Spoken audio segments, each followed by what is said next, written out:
benvinguts a la celebració de la Diada de les Infermeres de Lleida, que ens reuneix avui aquí a la llotja. Moltes gràcies especialment a elles i a ells, les infermeres i els infermers, i felicitacions per la increïble feina que feu dia a dia per tenir cura de les persones. I always want to be the one whose name you're calling out. I want to be the one to catch you if you're falling down. To be the one to tell you everything will be alright. I want to be the one to hold you when you sleep at night. I want to be the one who you would come running to help you out in any way if you need me to be the one who always knows just what you're thinking. Yeah, don't you know that you can tell me anything? Bé, a part de celebrar un acte més científic, no?, per posar en coneixement i posar en valor tot el tema de la recerca que fan les infermeres, la Diada és molt celebrada també perquè és quan despedim a les professionals que porten molts anys treballant i que aquest any finalitzen la seva vida laboral. To be the one.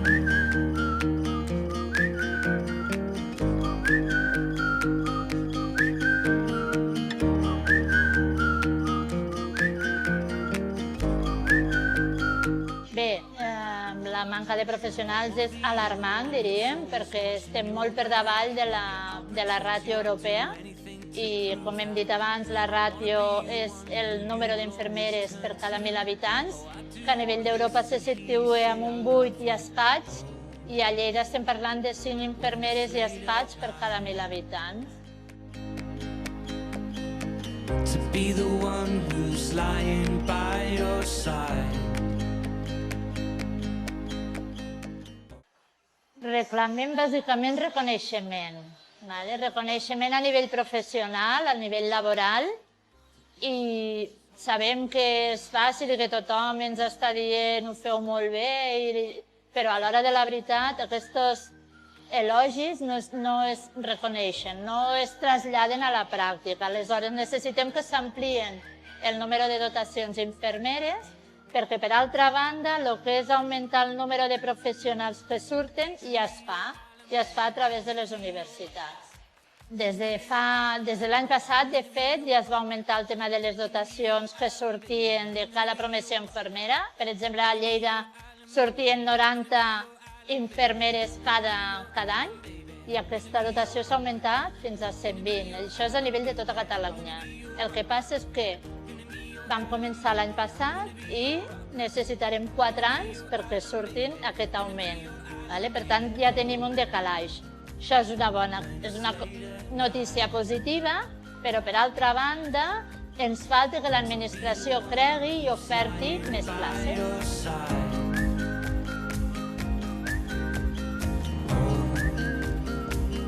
When it's late at night, to be the one who's holding on to you so tight. To be the one.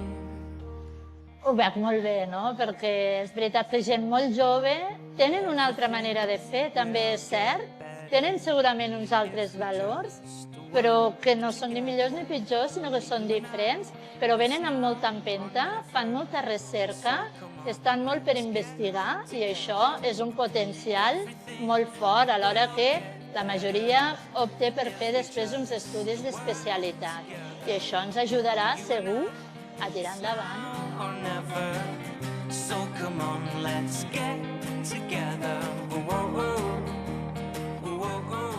La recerca és fonamental, perquè si volem avançar com a professió hem de fer recerca, perquè al final tot se tradueix amb un cost econòmic-benefici. Si som capaços de demostrar que la nostra feina posa en valor, que la nostra feina fa que millorem la qualitat de les cures, fa que estalviem en cost sanitari, fa que la gent visqui en millors condicions, en millor qualitat, segur que això després es traduirà més tard o més d'hora, però segur que no hi haurà altra opció possible que la d'apostar per augmentar les ràtios infermeres i llevadores. They'll be twice as easy. Everything will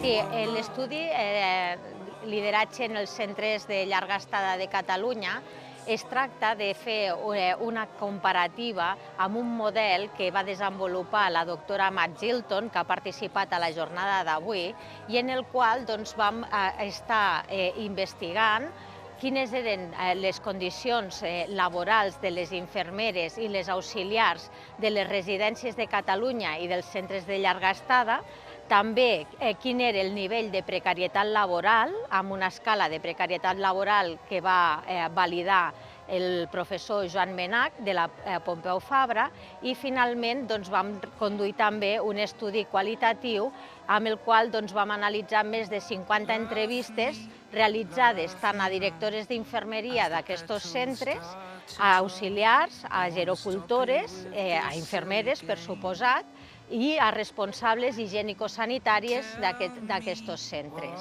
You either do or you don't. Feel tonight could go either way. 'Cause I just need to know. Jo vaig estar més implicada en el treball de camp i aleshores vam fer entrevistes a infermeres, gerocultores, supervisores i responsables higiènico-sanitàries, tant de residències com de centres sociosanitaris, centres d'atenció intermèdia. I aleshores era per enriquir més l'estudi de la part quantitativa que vam fer en un inici, després volíem aprofundir una mica més i és quan vam fer la part d'entrevistes i va ser a tota Catalunya. Llavors vam agafar una mostra que hi hagués representació tant de l'àmbit més rural com de l'urbà, també diferents tipus de gestió pública al 100%, gestió privada o també concertada. I ens vam anar a fer les entrevistes. La veritat és que ha estat un treball molt gratificant, perquè conèixer de primera mà les experiències i com estan treballant i com se senten i quines són les funcions de les infermeres i com veuen una miqueta el futur, que és el que necessiten, va ser per l'equip molt satisfactori.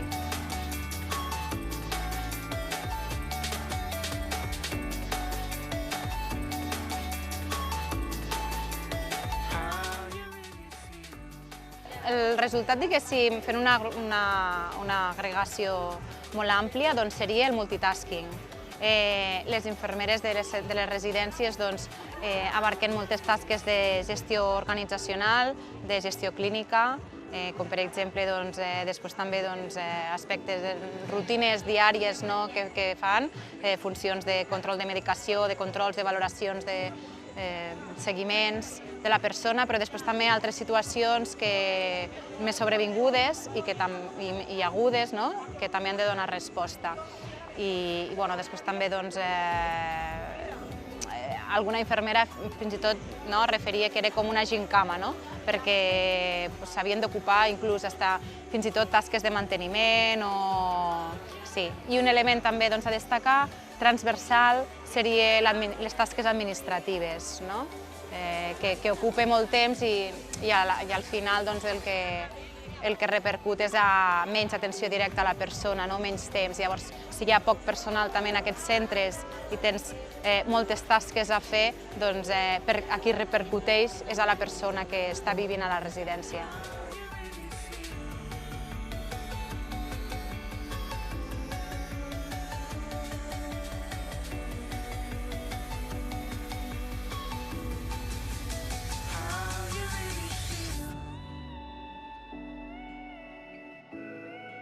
Aquesta beca que parla de l'experiència de les pacients catalanes en les pèrdues gestacionals recurrents és una beca que va sorgir moltes vegades en l'edat fèrtil, la gent s'imagina embarassos i són idíl·lics, però hem de tenir en compte que hi ha un percentatge molt alt d'embarassos que se situarien entre un de cada 4 que no arribaran a terme. Llavors, dins d'aquest grup ens trobem amb les pèrdues gestacionals recurrents, que afecten entre un 1% i un 3% de les noies en edat fèrtil i que suposa entre 2 i 3 pèrdues abans de les 24 setmanes de gestació on el feto encara pesa menys de mig quilo i no és viable per la vida. Llavors, la gran part succeeix en el primer trimestre i llavors moltes vegades aquestes noies i les seues parelles ho han de viure han de viure aquest dol, quan esperaven la vida acaben rebent la mort, i és un dol molt incomprès i molt silenciat per la societat, perquè moltes vegades tampoc no s'ha pogut arribar a anunciar aquest embaràs. I llavors el que pretenem des d'aquest estudi és donar veu a aquestes noies que ho pateixen i conscienciar i a les seues parelles i conscienciar també a la vegada el sistema sanitari de com se senten aquest tipus de pacients que estan passant per aquest tipus de procés.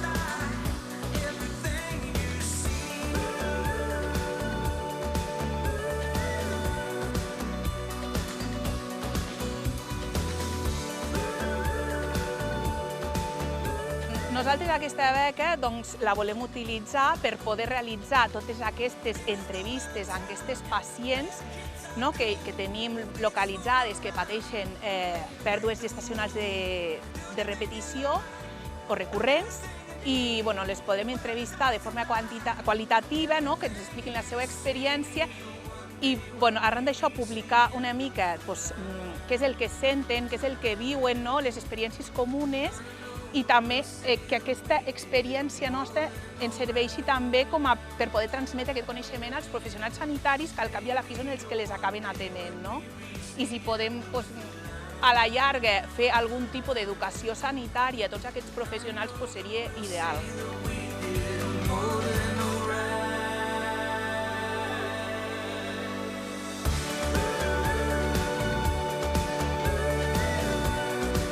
El nostre projecte és un projecte que principalment s'encara als pacients adults, perquè són pacients majors de 18 anys, i és amb pacients que se'ls han ficat un tub de silicona o de poliuretà, que els diem catèters, tipus PIC o tipus midline, que són catèters que insertem al braç i que acaben a zones centrals.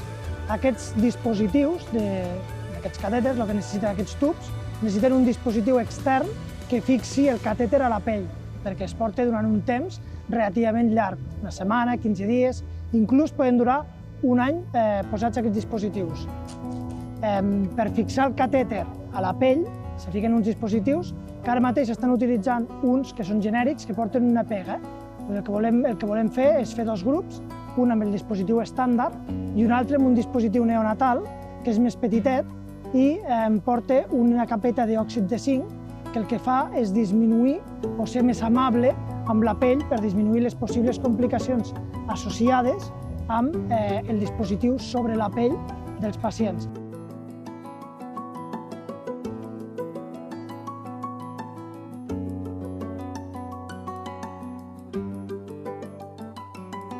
Aquesta beca ens pot ajudar moltíssim perquè és una base, evidentment la beca no pagarà tot el projecte, però sí que és una base per començar el projecte. Per exemple, en què ens pot ajudar? Hi ha uns costos que estan relacionats amb el projecte, com poden ser pagar un traductor, pagar un sistema estadístic o pagar, no ho sé, les hores dels investigadors. Això és una base que ens ajudarà a aquestes petites despeses que es puguin sufragar per l'equip.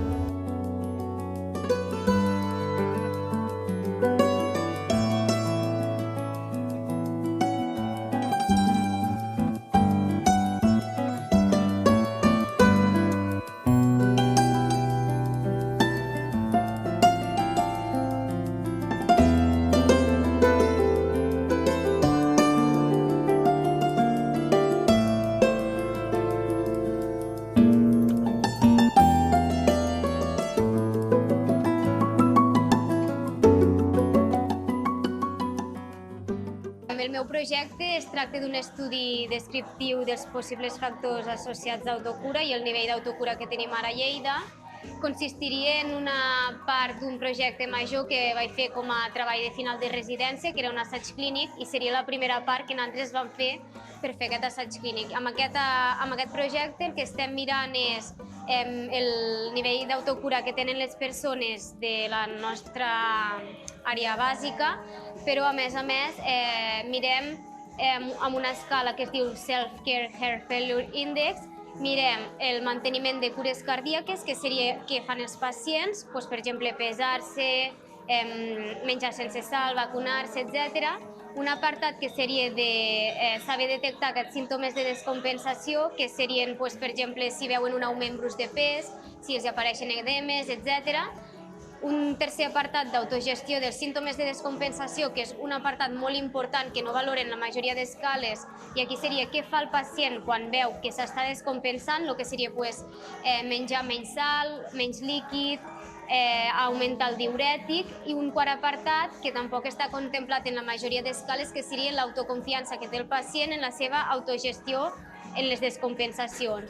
A part de veure aquest nivell d'autocura amb l'escala, també hem observat els possibles factors associats amb l'autocura, el que serien els psicosocials, la presència de símptomes d'ansietat i depressió, si tenen edemes o no, si han sigut partícips de la unitat d'insuficiència cardíaca de la regió que tenim nosaltres a Lleida, i també comparem l'escala d'autocura que nosaltres vam utilitzar amb l'escala d'autocura europea, que és la que tenim al nostre programa informàtic.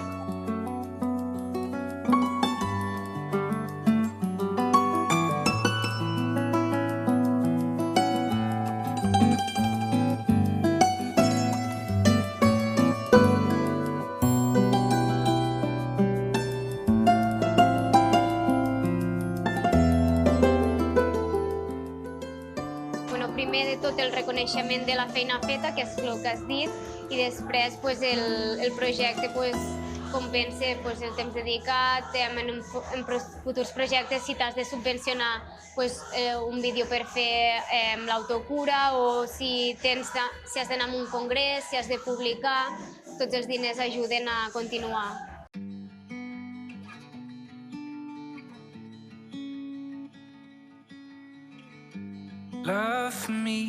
Love me not, as the petals start to drop. I wanna stop it with this silly game.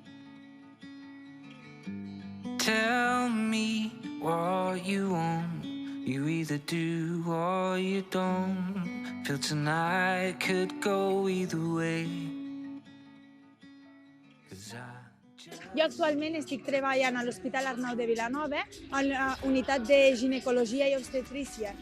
I vaig escollir la infermeria perquè trobava que necessitava dedicar-me a una professió que involucrés estar amb la gent i que més que cuidar-la, jo penso que cuidar és un art i que la infermeria era algo que m'identificava molt perquè em permetia ajudar la gent i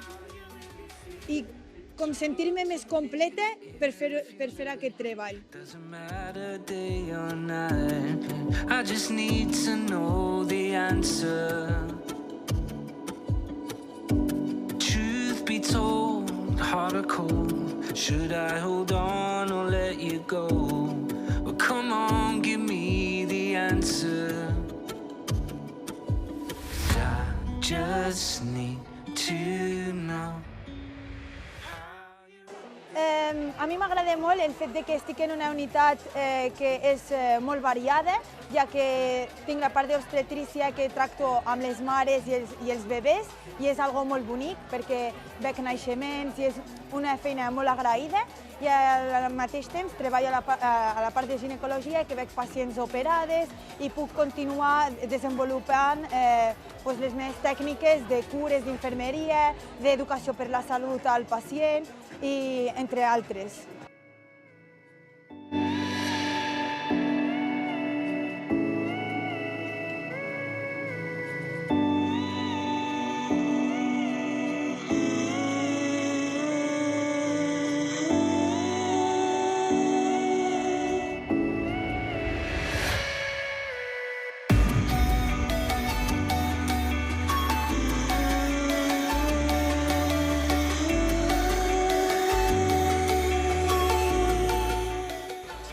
Treballo a l'Arnau de Vilanova de Lleida, estic al món del reforç, cada dia estic en un lloc diferent i m'agrada molt treballar-hi principalment perquè cada dia veig coses noves, aprenc moltíssim, tant dels professionals com dels pacients.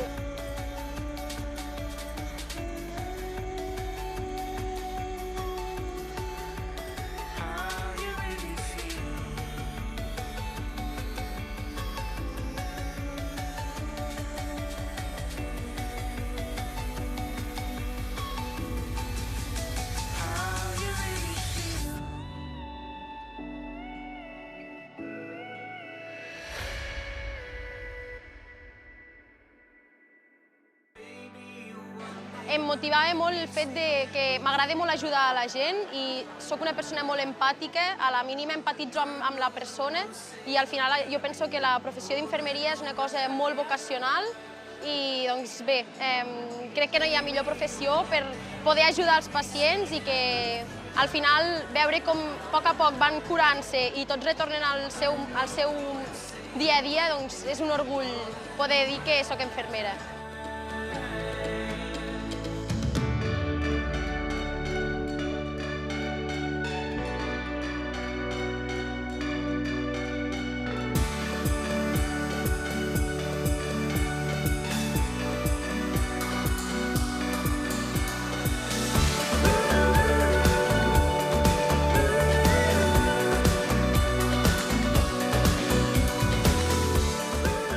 Aquesta diada, el col·legi, que l'actual Junta, està molt content perquè és, primer, el dia o l'acte de germanor i trobada de totes les infermeres de Lleida i aconsegueix aquest enllaç intergeneracional entre la professió de la cura, en aquest cas de la cura infermera,